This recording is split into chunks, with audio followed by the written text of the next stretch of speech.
Here I have TCL 306, and today I'm going to show you how to enable portable hotspot on this device. So firstly you have to go to settings, then go to the connections, hotspot and tethering, mobile hotspot. Here you can switch a hotspot, here you can change its name, here you can display QR code to instantly connect to your hotspot. Here you can change security protocol, and here you can change its password. In advanced, you can also set up maximum amount of connections. You can turn off hotspot automatically when nobody is connected. You can see connected users, and you can see blocked users.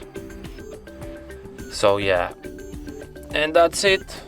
Thanks for watching. If you find this tutorial useful, don't forget to hit that like button and subscribe to our channel.